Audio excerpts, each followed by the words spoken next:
کہ لڑکی نے مجھے زنا کی دعوت دی، میں اسے گھر چلا گیا، حتیٰ کہ ہمارے زنا کی راہ میں کوئی رکاوٹ نہیں رہی، لیکن اچانک میرے دل میں خوف خدا پیدا ہوا اور میں نے وہ عمل نہیں کیا اور میں واپس آ گیا۔ میں کس حد تک گناہگار ہوا ہوں؟ دیکھیں، آپ زانی تو نہیں کہلائیں گے، یہ ایک ہوتا ہے حد جاری ہونے والا زانی، اور ایک ہوتا ہے کہ عرفاً یعنی شرعاً زانی جس کو کہتے ہیں، آپ کہہ لیں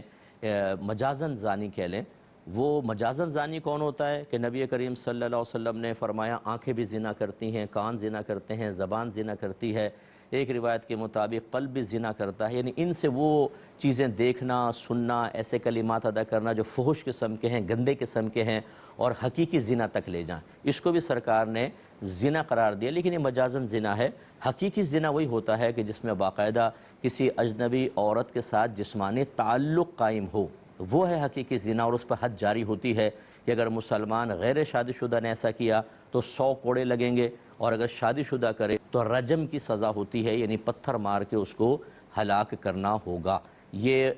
یعنی یہ زنا تو نہیں ہوا، لیکن جو اس کے دواعی الی الزنا،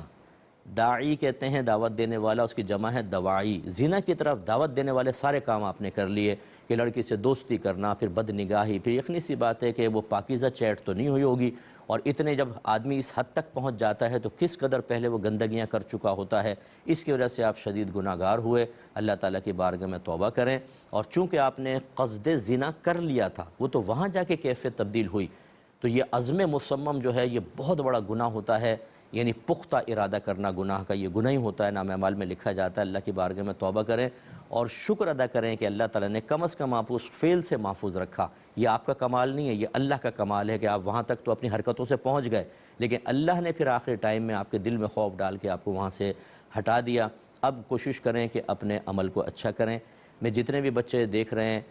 ان سے گزارش کرتا ہوں کہ لڑکیوں سے دوستیاں کرنا، یا بچیاں ہیں ایسی بہت ساری کہ گھر والوں سے چھپ کر لڑکوں سے دوستی کر کے اور اس طرح کے معاملات میں انوالو ہوتی چلی جاتی ہیں، اور یہ ان کی تعداد ہزاروں میں نہیں ہے، لاکھوں کے اندر تعداد ہے، اور ان میں سے بہت سارے بیچارے اپنے معاملات ذکر کرتے ہیں کہ اس طرح کی حرکتیں ہو جاتی ہیں۔ پھر شادی کے بعد ازدواجی زندگی جس طرح تباہ ہوتی ہے،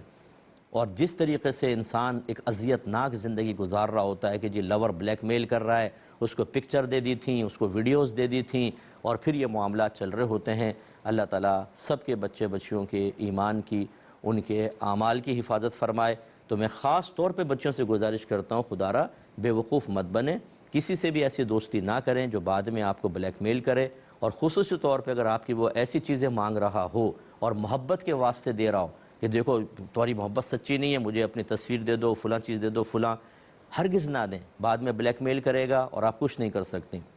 تو اس لیے اللہ تعالیٰ سب کو محفوظ فرمائے، اللہ کی بارگاہ میں توبہ کریں اور اب نیکی کی طرف آئیں، فرض علوم کورس کریں، اپنے آپ کو اچھے لوگوں کے درمیان رکھیں، کوشش کریں یوٹیوب پہ جائیں، میری تفسیر قرآن تدبر قرآن ہے، میں نے QTV پہ ریکارڈ کی تھی، اس کو آپ سنیں، ایپیسوڈ 1 سے، اس طرح درس بخاری آتا ہے میرا، وہ سنیں، یہ احکام شریعت پروگرام آپ سنیں۔ دیکھیے